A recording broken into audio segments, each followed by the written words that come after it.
Ya silakan teman-teman, ada lagi yang mau didiskusikan? Ada unek-unek apa gitu? Ayo, terus. Enggak. Enggak. Ayo, Bang. Ya, Bang Andri nih diam-diam. Oh iya, diam dulu. Iya, suka begitu kadang-kadang nih. Pakaiannya ya kalau dia mah udah siap-siap. Udah siap-siap. Ya, apa Bang? Iya coba. Coba Bang. Mau Bang? Sebenarnya nggak penting sih ya. Ini nggak penting. Pertanyaan saya nggak penting gitu. Tapi jawabannya belum. Pertanyaan lebih penting ya. Ya, gimana Bang? Di Indonesia ini kan banyak bangsa, Bangsa, Iya. suku, bangsa, bahasa. bahasa. Oke. Kayak Jawa bahasanya begitu, Mm-mm. dan orangnya pun punya cirinya begitu. Iya. Sunda juga gitu. Iya. Bagaimana tuh awal muasal ada bangsa dan bahasa gitu? Iya. Asal muasalnya. Betawi kan itu bahasanya begitu gitu. Iya, iya, iya. Asal usul bangsa ya Sama bahasa gitu. dan bahasa. Kok bisa aja gitu. Berbedanya kok begitu gitu, ada cirinya gitu. Iya. Ini gimana? Ya udah tuh coba. Dulu. Iya, suku, bangsa dan bahasa. Yang jelas mereka itu semua menurut yang kita yakini mereka adalah anak-anak Adam. Itu anak-anak Adam yang bersumber dari Nabi Adam. Nah, adapun perbedaan yang terjadi itu kenapa kok bisa berbeda gitu kan? Menurut ilmu geologi, ini menurut ilmu geologi ya, perubahan warna kulit, ras itu disebabkan faktor alam. Itu mereka yang di Afrika kenapa kulitnya hitam? Karena mungkin identik dengan panas di sana gitu. Terus kenapa kok kita di Indonesia nih kulitnya sawo mateng? Karena identik dengan alam yang terpanas, terhujan. Itu. Ini menurut ilmu geologi ya. Nah, kemudian juga mereka yang di benua Eropa sana, kenapa kok kulitnya bule, putih, pucat gitu kan? Karena jarang kena matahari, sana banyak musim dingin. Nah, sehingga itu merubah warna kulit. Itu menurut ilmu geologi. Tuh, nah, terus semua itu dijelaskan di dalam Al-Quran. Saya lupa surat apa itu. Allah yang menciptakan manusia, itu kan bersuku-suku bangsa dan lain sebagainya itu. Ya, tujuan dari penciptaan itu lita'arofu menurut Allah. Itu surat apa ya? Surat Ar-Rum apa? Nah, itu kenapa dibuat kulit kita berbeda, ras kita berbeda, bangsa kita berbeda gitu kan, bahasa pun berbeda. Semua itu dijelaskan di Al-Quran. Itu ada kenapa ya Allah lah yang menciptakan itu semua gitu. Perbedaan-perbedaan itu. Ya kalau menurut ilmu geologi tadi itu penyebabnya. Gitu. Sehingga terjadi ya komunikasi dengan sesama bangsanya, komunikasi dengan sesama sukunya jadi beda-beda bahasa. Itu menurut ilmu geologi.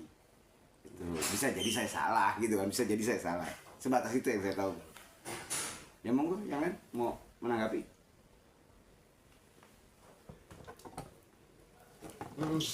Saya cuma mau menambahkan aja Pak Ustadz Lukman aja yang jelas Allah menciptakan segala sesuatu di dunia ini memang berpasang-pasangan. Iya. Ya pelengkap aja. Nggak mungkin seragam kan, karena memang di Al-Quran kan udah ini. Allah menciptakan segala sesuatu berpasang-pasangan. Ya mungkin ada yang putih, ada yang hitam, ya bagian dari pasangan. Mungkin itu aja. Iya. Ribon bener.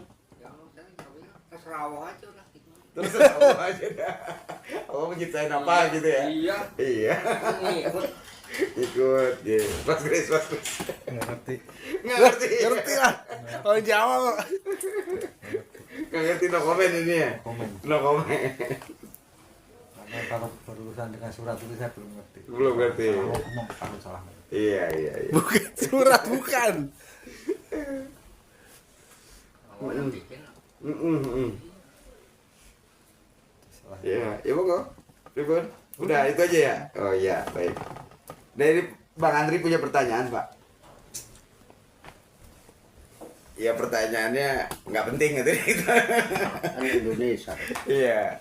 Indonesia Pak. Ya, Kenapa di beda-beda Indonesia ini kan ya bahasanya? ada Jawa, Sunda, dan bahasanya pun Berbeda-beda. berbeda-beda. Asal muasalnya bagaimana gitu.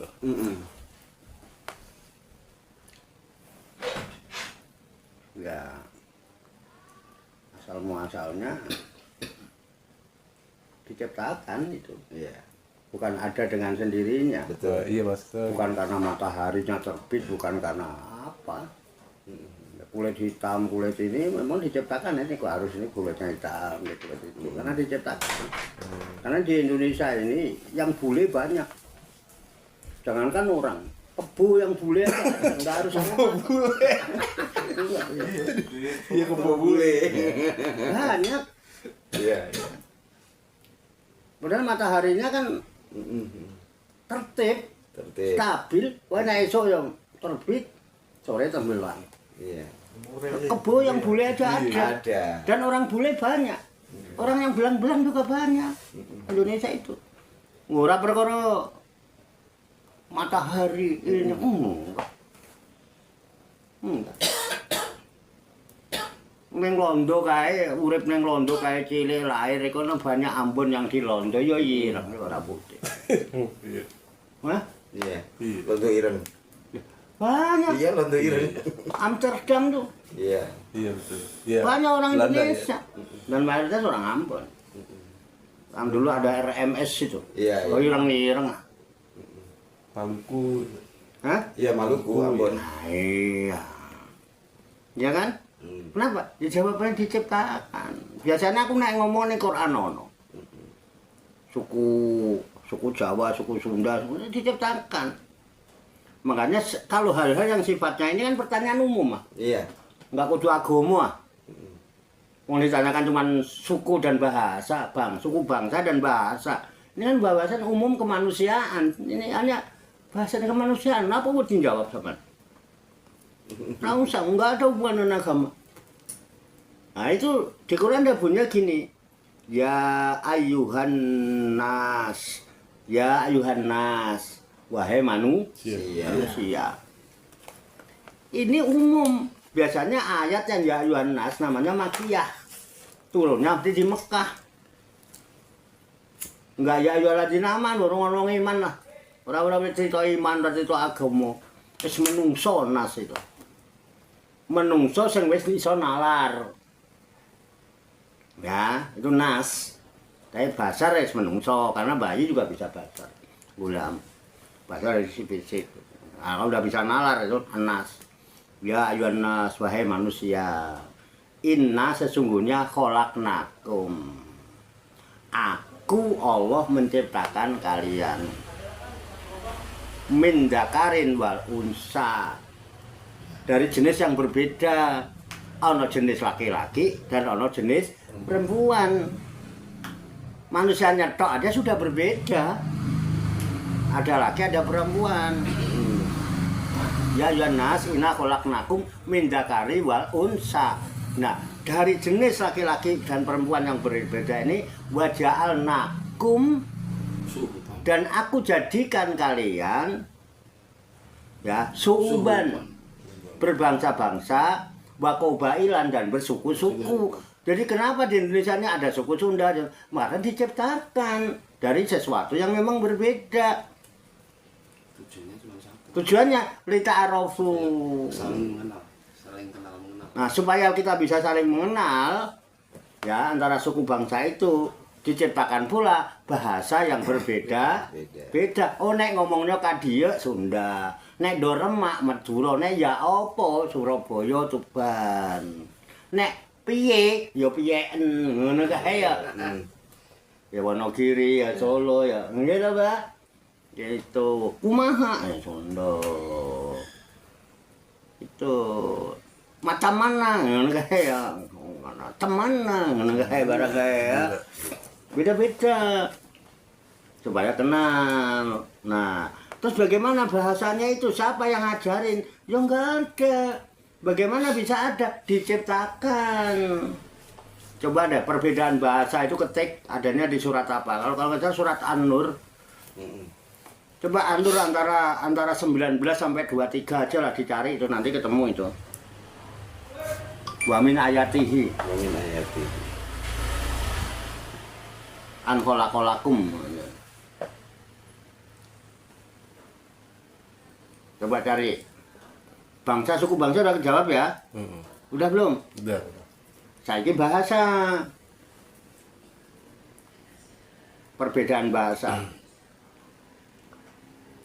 Allah ciptakan perbedaan bahasa.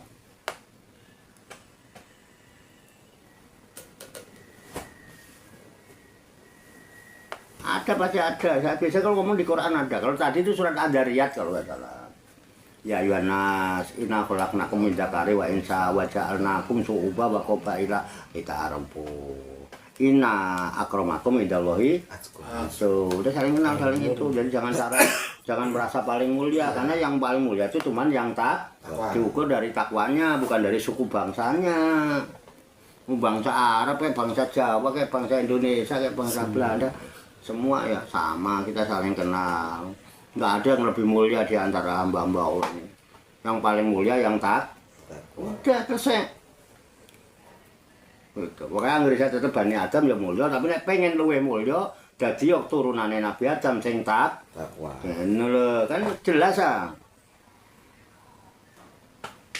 Ada? Udah dibaca belum? Belum.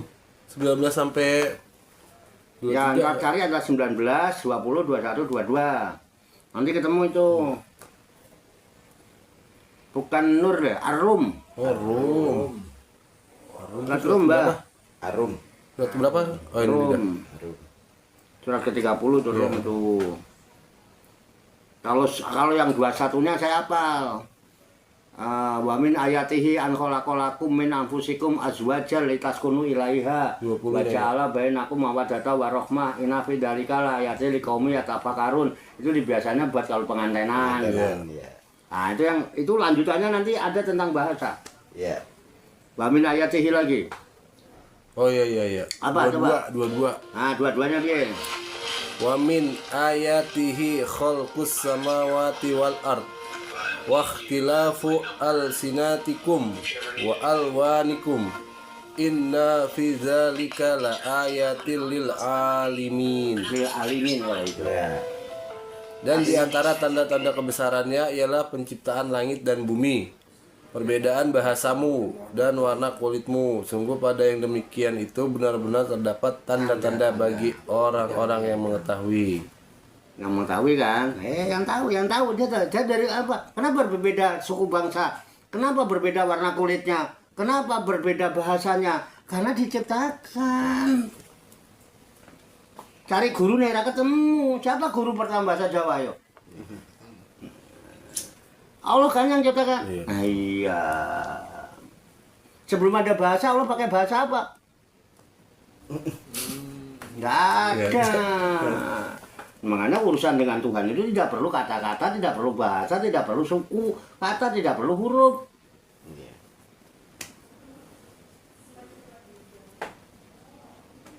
Tuhan itu bisa engkau jumpai, engkau dekati, engkau ya gimana ya, engkau saksikan, engkau rasakan. Itu dulu saat sendiri dalam keheningan.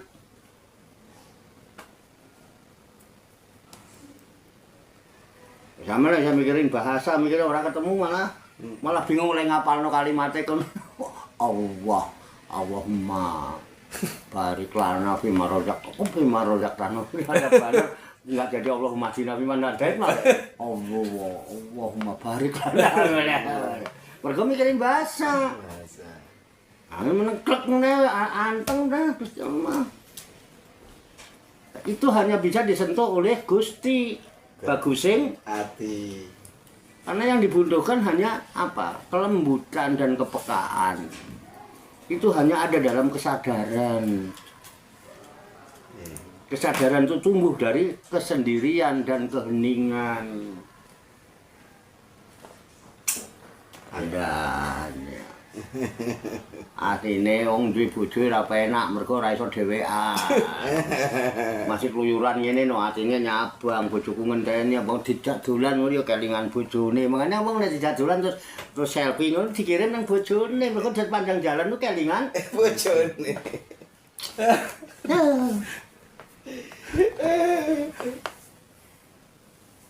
Fakta itu. Ora iso kelingan Gusti Allah. Wah, ketemu orang tahu. Bandel. Ya le arep kelingan.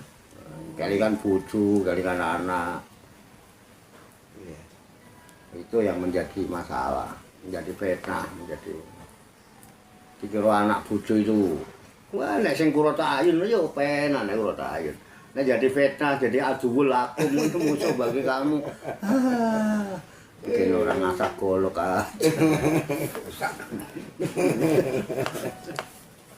Monggo silakan, aku mau asal aja Pak, aku ini kayak ya ora apa-apa jenenge urun rembug kok sak urun-urune ndek ngono ya. Ini ngono. Iya. Ribet, berarti nggak ada gurunya dia. Allah yang menciptakan semua. Nah, kalau ada tolong kasih tahu saya. Benar. Guru pertama bahasa Sunda siapa? Ya. Berarti ayat 22 tadi bisa buat dalil itu. Dalil apa? Nah, Berdoa itu nggak harus pakai bahasa Arab. Enggak. Karena yang menciptakan Allah dia paham kan dia yang menciptakan. orang nganggo bahasa itu. Paham. Kenapa mesti kalau nggak Arab itu kayaknya nggak Abdul gitu. Padahal ini sama aja kan dia yang Yang menciptakan. primitif kayak bahasanya apa? Iya, iya. Bener. Enggak mesti. Cuman ya bolak-balik ke itu Pak Kiai. Apa itu? Kebanyakan orang kalau nggak Arab pokoknya nggak Abdul. Padahal bahasa Jawa itu nggak masalah. Pakai Sunan Kalijogo bahasanya nggak masalah. Enggak. Nyampe, oh dia yang menciptakan. Wong Jawa Pak, ora tau aja-aja Pak. Wong nek sing do gleme lho ora dibasa kowe kudu ngene. Oh. Kowe nek sing seneng nganggo Arab. Kowe sing seneng nganggo basa Cina, nganggo basa Cina. Nek saya seneng nganggo basa Bali, nganggo basa Bali. Seneng nganggo rahayu wong. Ngono kok dimasalahno. Wong padha-padha le donga. Rahayu ya donga, asalamualaikum ya donga. Selamat pagi ya donga. Justru kalau berdasarkan ayat ini ya Pak ya, kita komunitas Jawa, ya, itu kayaknya malah lebih aman kalau kita tuh doa kepada orang-orang yang nggak kita tahu. Iya. Jadi Jawa semua, saya pakai Inggris kan nggak tahu doa kita apa, ini doa apa, ya gue yang tahu sama yang nyiptain gitu. Itu kayak lebih abdul doa ini. Kalau perlu kita ndonga ning orang nggak tahu Nggak kalau tahu. kita lagi ndonga. Ya itu, Keren. sepakatnya begitu aja. Iya. Kayaknya lebih keren itu malah. Itu ngomong apa itu lu nggak tahu. Makanya aku nggak mudah angkat tangan itu, ora seneng aku. Ndungane aja kok njaluk. Hah? Emang nek kowe ora njaluk ora tak dungane kok piye? Hah? Ngomong ini loh, bakal kamu yang ngomong, bukan ada apa-apa. Ini Ada kalau apa-apanya itu. Iya. Bun. apa ya? Bahasa doa itu artinya kan kita karena ciptaan Allah, sebelum berdoa kan kita nggak ngomong, Allah kan udah tahu. Yang kita yakini udah tahu. Karena memang udah tahu, berarti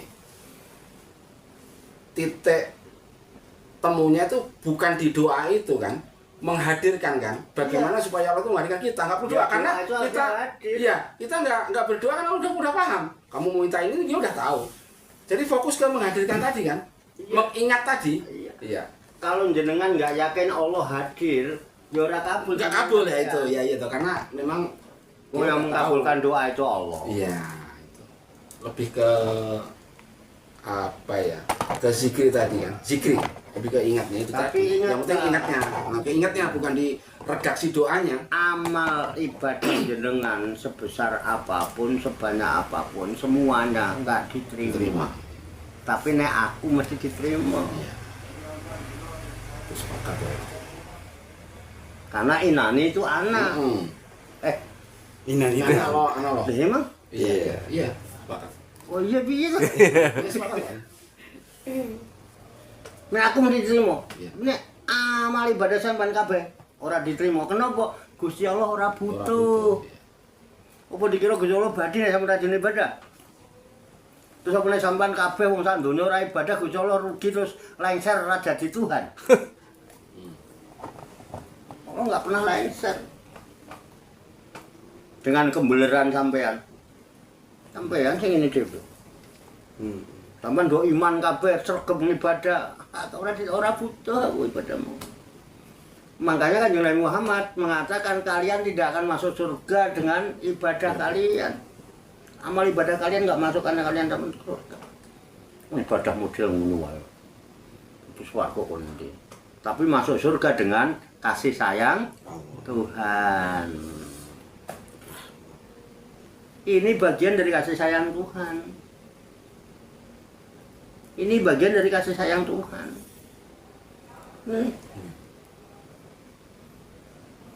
Ini kan? Jadi wajar kalau nanti kita masuk surga karena kita ngumpul ngopi bareng ini, karena ini bagian dari kasih sayang Tuhan. Bukan amal ibadah kita, bukan. Siapa sih ngomong apa aja ngamal ibadah ini? Opone wong sing enggak suka. Oh, kok ngene kok malam ngopi. Lalu ya ora karena rahmate Gusti Allah wae dhewe ora iso ngene iki, Pak. Ya kalau nggak karena rahmati dulu kasih udah mulai keluyuran yang dindi kae, pomene kancane nelpon wah. Apalagi malming. Malming. Malming. Makanya kasih sayang Tuhan ini jangan dinodai. Cinta dan kasih sayangmu kalau dinodai istrimu kira-kira marah apa tidak? Nah, ini cinta dan kasih sayang Tuhan kepada kita jangan dinodai. Pripun Pak Karo? Oh, sepakat Pak Karo. Mau Pak Karo sepakat, baru sepakat nah ya mau.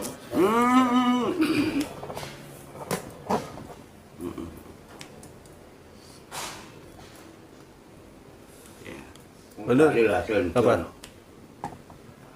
Ada apa?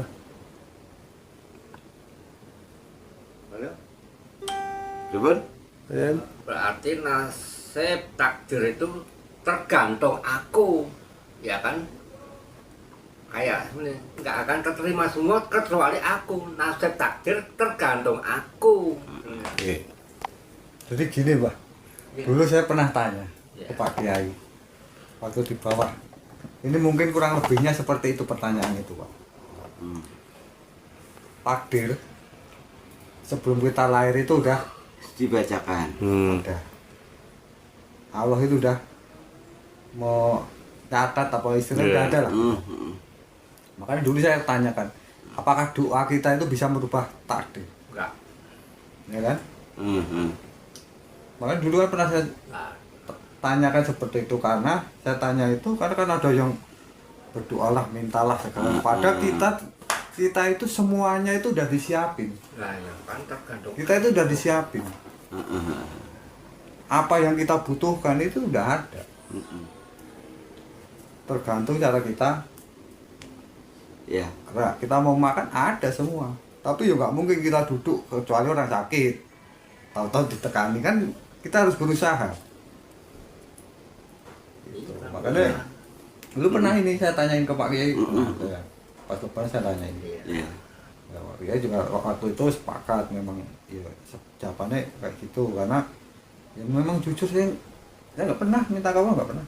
Doa itu saya cuma cukup berterima kasih, bersyukur, udah mohon ampun, nggak pernah minta apa, udah kamu udah cukup kayak gitu. Jadi sama, ini sebenarnya sama, konsepnya sama. Konsepnya sama. Iya. Kalau di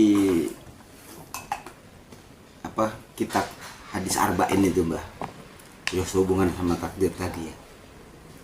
Hadis arba'in itu di hadis keempat itu Syekh Nawawi itu membicarakan masalah takdir tadi. Ya kemarin udah dibahas sebenarnya Pak ya itu mengenai orang-orang yang mengamalkan amalan akhirat gitu. Ternyata gitu kan menjelang ajalnya Allah berlakukan takdir terhadap dirinya. Dia jadi ahli neraka. Itu. Terus sebaliknya, ada orang yang ahli neraka, kemudian Allah memberlakukan takdir terhadap dirinya, dia menjadi ahli surga. Padahal jarak dia dengan ajalnya itu cuma sehasta. Udah deket gitu loh. Gara-gara diberlakukannya takdir Allah terhadap dirinya, ya jadilah dia berpindah. Kalau dia ahli surga, yang tadinya mengamalkan amalan surga gitu kan, kemudian jadi ahli nar. Dan juga sebaliknya, orang yang melakukan amalan ahli nar gitu tiba-tiba Allah tentukan takdirnya dia menjadi ahli surga, padahal kurang dikit lagi gitu kan, jadi dia ahli surga. Tuh, itu di hadis arba'in Sahih Bukhari. Tuh, saya Imam Nawawi. Tuh, seperti itu. Ya jadi siapapun kita ya, gitu kan. apapun latar belakang kita, jangan pernah putus dari rahmat Allah. Tuh, pastikan bangun kesadaran itu, karena kita nggak pernah tahu rahasia takdir yang akan Allah lakukan terhadap diri kita. Itu. Seperti Jangan itu. apa? Menceritakan. Bukan menceritakan, Pak. Bukan menceritakan. Jangan putus dari rahmat Allah. Sadari gitu, jangan pernah putus dari rahmat Allah. Rahmat Allah itu maha luas. Allah itu maha luas rahmatnya. Ya, ada yang mau ditanyakan lagi?